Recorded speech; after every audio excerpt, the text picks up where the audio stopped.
Shema Yasharala Ahaya, Alahaya Nawa Ahaya Akkad. Hero Israel, the Lord our power is one power. Deuteronomy chapter 6, verse 4.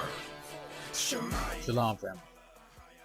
I know everyone is upset with the shootings of Anton Sterling, the CD salesperson from Baton Rouge, Louisiana, and Philando Castiles, the gentleman that was shot almost point-blank range while sitting in the passenger seat of his girlfriend's car on the way back from or going to someplace in Minnesota.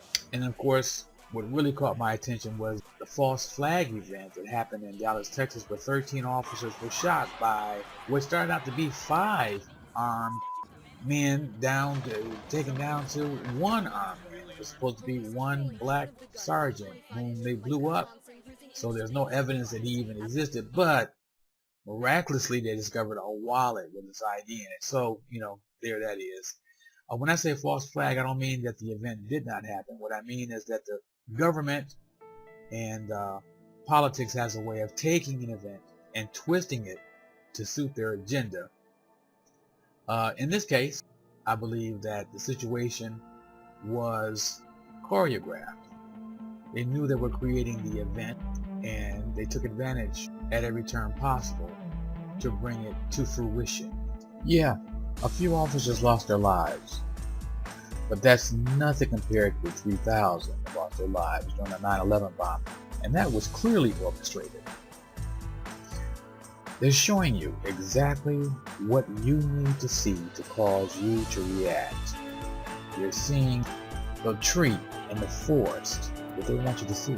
You've been programmed to focus on a very specific, shallow element of life, thus playing your part as a pawn in an international game. But don't feel like you weren't paying attention. It's not your fault. There are many parts being played out all around the world as we speak. While you're focused in on Black Lives Matter or those young men that were shot in a specific incident, there's a whole lot going on around the world that you're not paying attention to. That's what we need you to do. Stay focused on your own part of the agenda. To deviate focus would be to deviate from the plan. And that just will not do.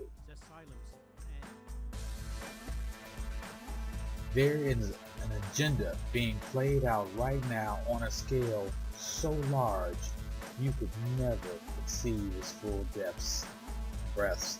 You see, there are think tanks located all across this globe, and these people are employed to design every type of model conceivable under every conceivable condition, from microeconomic models to macro global sustainability models and every feasibility model in between. Their job is to determine how you will respond to any given situation and how to make that work for their contractors' benefits. Who are the contractors? Whoever can afford the services. The puppet masters, the global elite. Everything going on in the world today is not happening by chance. There is no coincidences. While you're focused on the cop killings, we're at the end of an economic crisis. Other nations are rejecting the U.S. petrodollar as the international currency. Soon, our markets will self-correct to reflect the $18 trillion deficit that we're currently facing due to government corruption, overspending, and a blatant disregard for the debt ceilings. In fact, every country the IMF touches is having trouble right now. But I'm getting off topic. There's an agenda in the works. Many of you know it as New World Order. And until now, it's been strictly reserved for those conspiracy nuts, right?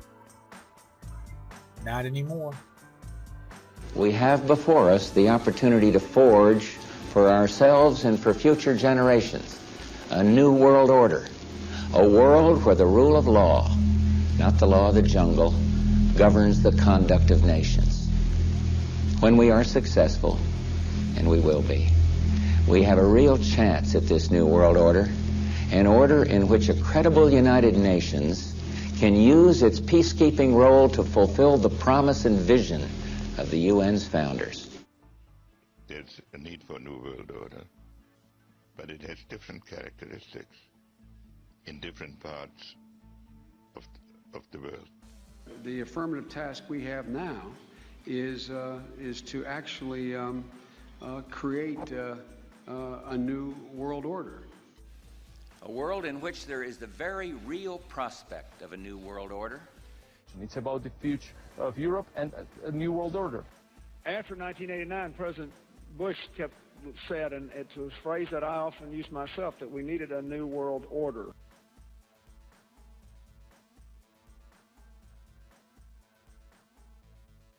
And the hope that each of us has to build a new world order. The pieces are in flux. Soon they will settle again. Before they do, let us reorder this world around us. So that the problem of the Bush presidency will be the emergence of a new international order. Within the next 4 years, we will see the emergence of a new international order. The beginning of a new international order. But today, with Asia already outproducing Europe, India and China are clearly becoming part of our new order.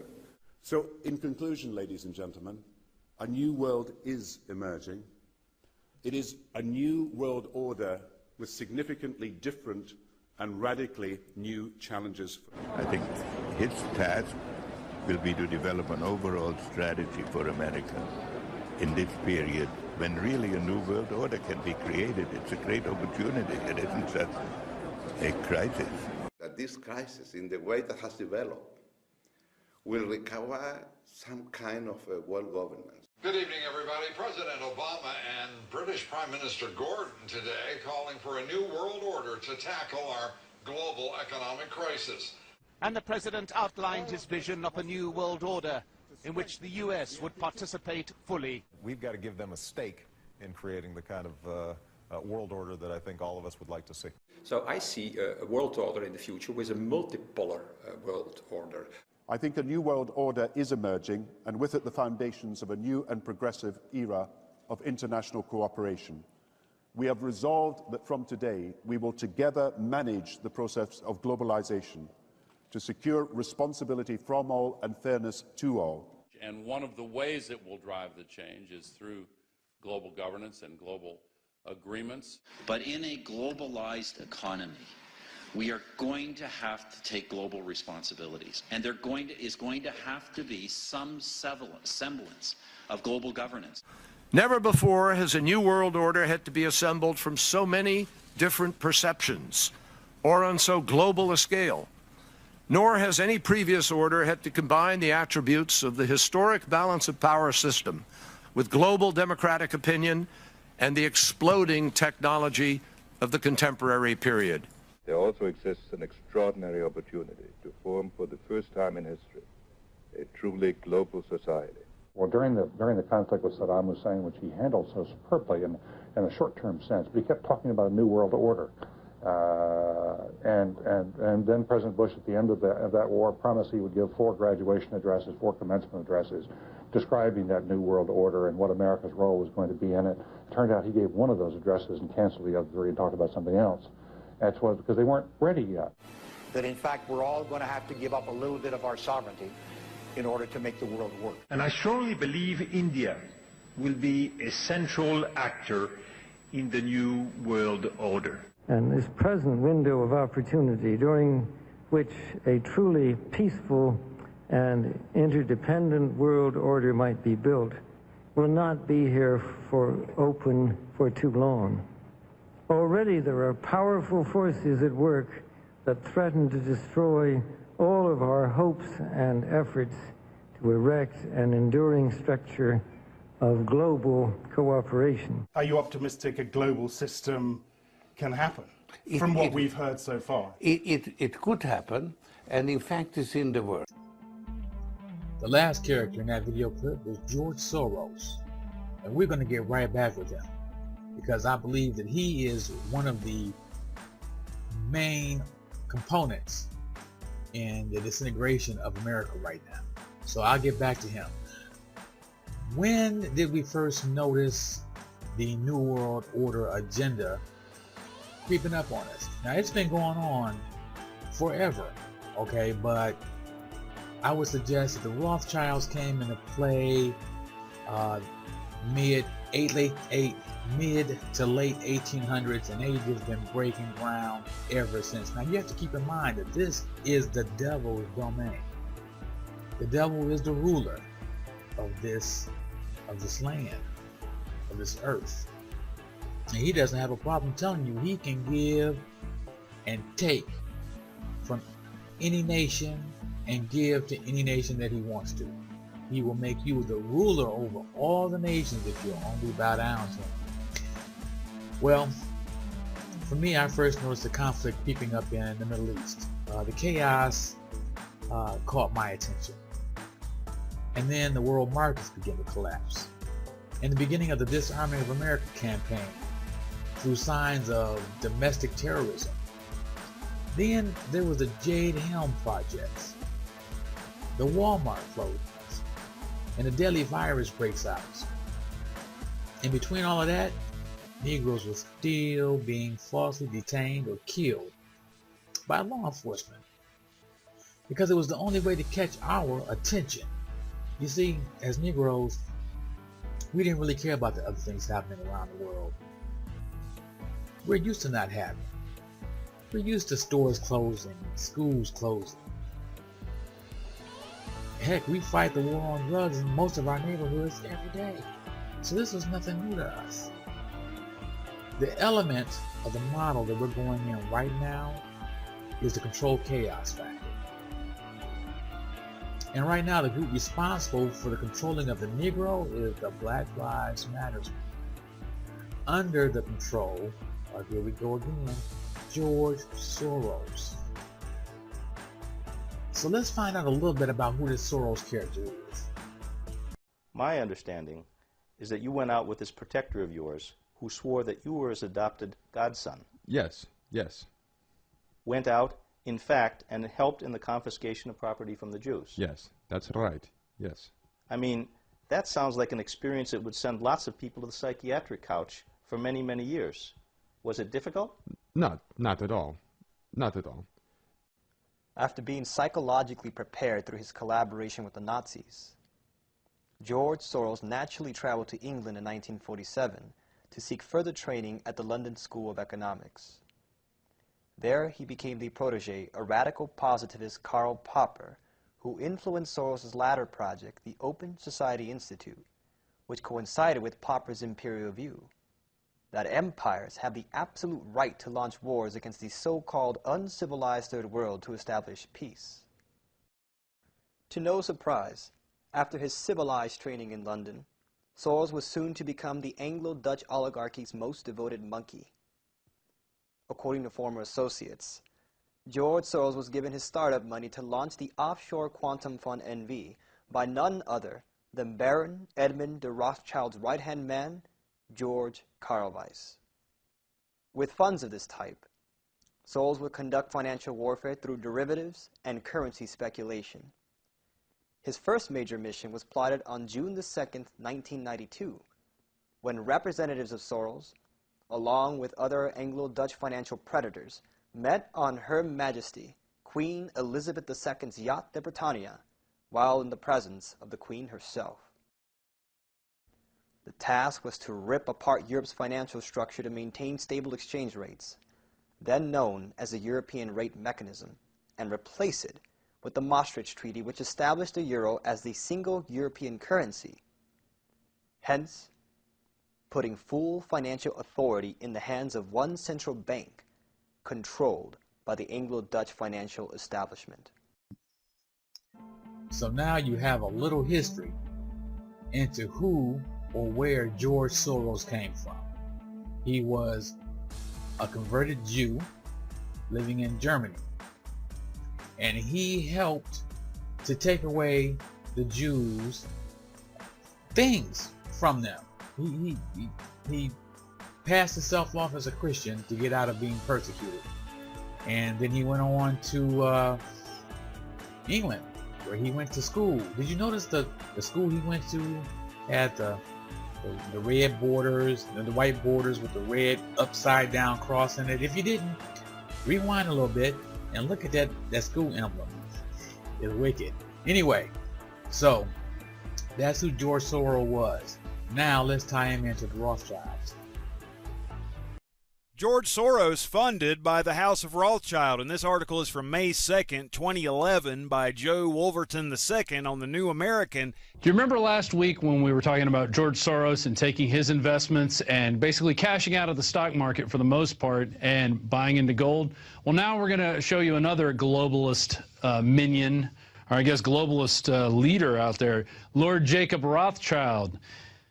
And here's out of this is Paul Joseph Watson at Infowars.com. Lord Rothschild betting on euro collapse. Banking titan places $200 million short against single currency.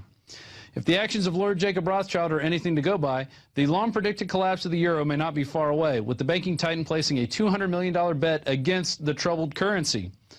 Lord Rothschild, an elder member of the dynastic Rothschild banking family, has taken the position against the euro through RIT Capital Partners, the £1.9 billion investment trust, which he is executive chairman of, and that's out of CNBC. So what does this tell you? The big guys are getting out. They've ridden the bubble up. They're getting out before the bubble bursts. They're going to wait for it to crash, and then they will get back in when it's down low after everybody else has lost everything, and then they'll go around buying up everything for pennies on the dollar. That's how the scam works. Okay, so now we know that Soros is an agent for the Rothschild family. Now, what do the Rothschild family stand for? Let's see what their agenda is. Since they are the main players here in this part of the game, I want you to get a little information on what they are and what they stand for. The Balfour Declaration was a letter written to Lord Rothschild. So in order to understand the Balfour Declaration, we have to know who Rothschild was. Money is power. Money is the only weapon that the Jew has to defend himself with. Meyer Amschel Bauer, born in Frankfurt, Germany in 1744, was a moneylender and a goldsmith on Jew Street, whose shop had a sign out front with a red hexagram on it. Eventually, he would change his name to Rothschild, which is German for red sign. Rothschild soon learned that loaning money to governments and kings was more profitable than loaning money to private individuals. Not only were the loans bigger, but they were secured by the nation's taxes. Meyer Rothschild had 5 sons whom he trained in the skills of money creation and sent out to the major capitals of Europe to open branches of the family banking business. You are 5 brothers. I want you each to start a banking business in a different country. One to go and open a house in Paris, one in Vienna, one in London. Choose the most important centers, so that when money is to be sent from here to London, let us say, you won't have to risk life and gold. Amschel, here in Frankfurt, will just send a letter to Nathan in London saying, pay so-and-so, and that will be offset by loans from London to Frankfurt. Understand? Yes. In your day, there will be many wars in Europe. And nations that have money to transport will come to the Rothschilds because it will be safe. Your 5 banking houses may cover Europe, but you will be one firm, one family, the Rothschilds, who work always together. That will be your power. When Meyer Amschel Rothschild died in 1812, he left a will instructing his sons in how the House of Rothschild would be operated. All key positions in the House of Rothschild were to be held by members of the family. The family was to intermarry with their own first and second cousins, thus preserving the vast fortune. Rothschild's heirs were strictly forbidden to ever disclose the amount of their wealth. The whole family was driven by an insatiable lust for the accumulation of wealth and power. They secretly financed both sides in various European wars, dominated European banking, and by the mid-1800s had become the richest family in the world. Rothschild helped found Israel, and Rothschild has always been the backer of Israel. Whatever Rothschild wants, he gets. It is believed that he is the richest man in the world, and I have little doubt of that. Although the Balfour Declaration was given to Lord Rothschild in 1917, it would not be until 1947 that the plan for a Jewish state would be implemented. It would take the horrors of World War II to get public opinion behind creating a Jewish state in the land of Palestine. In 1947, the United Nations declared that there would be two states in Palestine. There would be a Jewish state and a Palestinian state. The United States delegation supports the basic principles of the unanimous recommendations by the United Nations, which provides for partition and immigration. Later, Russia supported the United States on the partition recommendation, while Arab states threatened reprisals, as the Holy Land's future hangs in the balance. But Israel became the first state, and they've never allowed Palestine to become a state. So they've made sure that the United Nations provision has never been put into effect. On May 14, 1948, David Ben-Gurion, the executive head of the Zionist organization, declared the establishment of the Jewish state in the land of Israel. In May of 1948, a new Jewish state, Israel, was born in a bath of blood. Jewish troops routed Arab forces from the city of Haifa in the first of a series of battles that were to reverberate through the years. The new government, headed by David Ben-Gurion, is installed in Tel Aviv. Thus, for the first time since the Roman legion destroyed Jerusalem in the year 70 AD, the Jewish people have a nation of their own. Today, a lot of Christians think that, like, God brought the nation of Israel back, you know, and God did this wonderful work. But really, was it really the will of God to bring these people back into Israel, or was it the will of the United Nations? The Bible tells us very clearly in Hebrews chapter 4 that when they first came to the promised land with Moses, they could not enter in because of unbelief. Then 40 years later, their children who believed the Lord were allowed to enter the promised land. Then later, they worshiped other gods, and what did God do? He removed them from the promised land. They went to Babylon for 70 years. Then after they repented and turned away from their false gods, they were brought back to the promised land. Then when they rejected Jesus Christ, they were removed from the promised land again. And then in 1947, they all believed on the Lord Jesus Christ, and God brought them back to the promised land. Is that what happened? No. Did they believe in Christ? I mean, look, Christian out there, ask yourself that question. Was there a revival going on in Israel? Were people accepting Jesus as their Messiah? The answer is no. So therefore, that was not God bringing back Israel because they believed in him. He said he would scatter them if they didn't keep his word, and he did. He said he'd bring them back when they turned unto him. They have not turned unto him. And so if it's not the Lord who brought them back, then who did bring them back? It was the spirit of Antichrist that brought them back to the promised land. It was the United Nations who brought them back to the promised land.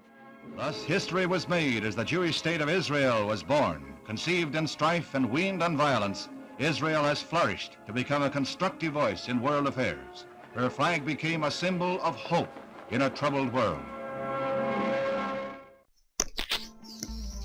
So, by now you should have an understanding that George Soros is an agent for the Rothschilds. Now this is all documented. This is not theory.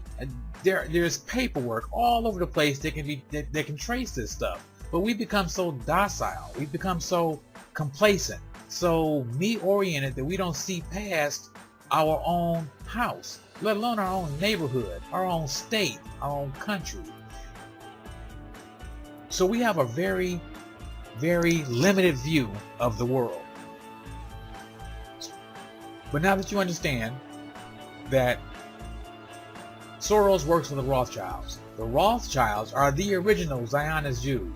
The Rothschilds are the ones that received the Balfour Agreement for bringing the U.S. into World War I. That Balfour Agreement was a promise to Rothschild to start the state of Israel over in Palestine. basically to occupy it, because they had no right to do that in the first place. But that's neither here nor there. What I want you to see is that Soros' job is to cause dissension inside of the United States. There is a much bigger plan going on. Soros is the main backer behind the Black Lives Matter movement. He's the main money. These are not conspiracies. This is what it is. Look at the bigger picture. And just in case you've forgotten what that agenda is, that agenda is New World Order, a one world government. You know, I've never been really clear as to why Satan is gathering such a large army, a large force, but it is real apparent that he's using the Rothschilds as an agent. And then of course the Rothschild has their minions. But it's real clear.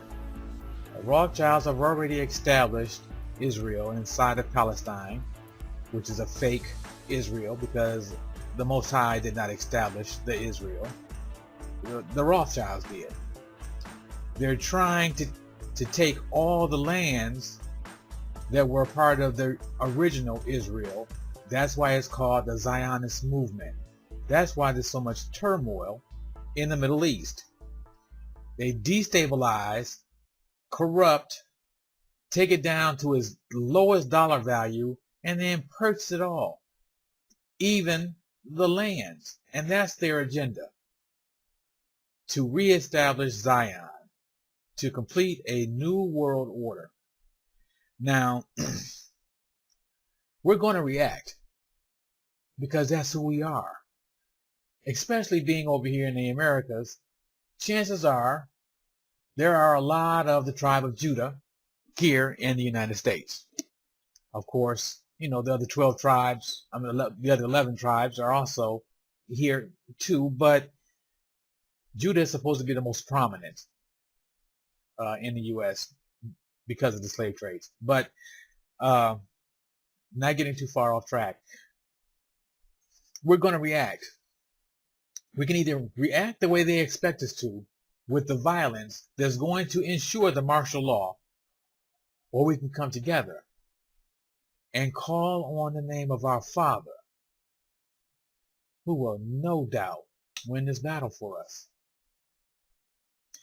If we take a passage from the Bible, that would be 2 Chronicles 7:14. It reads, "If my people, which are called by my name, shall humble themselves and pray and seek my face and turn away from their wicked ways, then will I hear from heaven and forgive them their sins and will heal their land." You can't get no better than that promise. And like my elder always says, if it was meant for everybody, it wouldn't be a promise. It's only meant for Israel. And that's who we are. Taking a second passage from Deuteronomy 30:3-13, but I'm not going to read through 13 though. Deuteronomy 30:3. Then the Lord your God will restore your fortunes and have compassion on you and gather you again from all the nations where you're scattered. Even if you've been banished to the most distant land under the heavens, from there the Lord God will gather you and bring you back. He will bring you to a land that belonged to your ancestors, and you will take possession of it. And he will make you more prosperous and numerous than your ancestors. The Lord your God will circumcise your hearts and your hearts of your descendants, so that you may love him with all of your heart and with all of your soul, and live. And the Lord your God will put all of these curses on your enemies who hate and persecute you. We have a choice. We have a choice. Which will we choose? Shalom. Wake up my people, wake up my people, I say Kwam Yasha Allah. Wake up, wake up, wake up. I say Kwam Yasha Allah. Wake up, wake up, I say Kwam Yasha Allah. I do this for my people. I say Kwam Yasha Allah. I do this for my people. Hold up, why rap like this? Why act like that? Cause I not know who I am, Judah, and proud of that. White tee on me, my nation behind me. Matthew 10:6, that's one way, homie, that's scripture. Call me Pisa Revere, I'm screaming, Yeshaya coming. Now dripped in blood, somebody best tell him something. He taking names, he taking lives, still toes on, climbing Mount Edomite. Esau, yeah, I see y'all, Ishmael, I see you too, Shiloh, come wouldn't want to be out. Step my forehead, step my forehead, take a bullet for I take a chip on my right hand of forehead. Listen to every word I speak, ain't gonna let them piss on me. No, we curse, but I will be marked by no beef. From Babylon to the Middle East, let them know he coming off a corner around the world, yes sir, he coming. Man, are you sure you guys are not a cult? No sir, I'm tribal, I just do what I'm commanded straight from the Bible. And you said the commandments were what? Wake up my people, wake up my people, wake up my people, I say Kwam Yasha Allah. Wake up, wake up, wake up. I say Kwam Yasha Allah. Wake up, wake up, I say Kwam Yasha Allah. I do this for my people. I say Kwam Yasha Allah. I do this for my people. Me and my ox go in till the time's up. And we shining pitch black, check the wine up. We like barbers in this word as our clippers. And you would get cut if your precepts can't line up. We came a long way but got a ways to go. We travel trying to bring peace, but you shouldn't try so. The kingdom is the mission, taking no breaks. Doing the work from 9 to 5, 6 to 8. That's all day. You a Christian on Sunday, back to sending by Tuesday. Pray you see the truth one day. I won't play with a demon unless it's arrow tag. I stay in my own lane, that's a narrow path. Won't find this in your dreams, better wake up. Then repent, there's some things you gotta make up. Married to this word, and we would never break up. Hands up, face up, my forefather is Jacob. Yeah, man, that sounds real gangster. I'm tribal, I just do what I'm commanded straight from the Bible. And you're saying this commandment is what? Wake up my people, wake up my people, wake up my people. I say Kwam Yasha Allah. Wake up, wake up, wake up. I say Kwam Yasha Allah. Wake up, wake up, I say Kwam Yasha Allah. I do this for my people. I say Kwam Yasha Allah. I do this for my people. Why act like this? Why act like that? Cause I not know who I am, Benjamin, proud of that. I be where that drama at. Come take from us, go get it back. I do this music for my people. I know the answer is your Shia. But I tell you different, cause from Macy, he's a liar. The Spanish repent for that. Josiah, he's told me back. My focus on salvation, no longer where that money at. You teachers, so-called preachers, giving them satanic sermons to them dry bones and them bleachers. Most high, blow some breath in, blow some breath in, so they can wake up from their sleep and come receive their blessing. Now I follow out my savage life, her fruit and Pentecost. The price of a 50 slab is all I do with Pentecost. Now they say his name is Yahweh, and I say that they some liars. I sound like I'm from dead when I say his name, I higher. You're all dressed in white, you gotta be a gang. No sir, I'm tribal, I just do what I'm commanded straight from the Bible. Okay, I'm hearing you, but the commandment again? Wake up my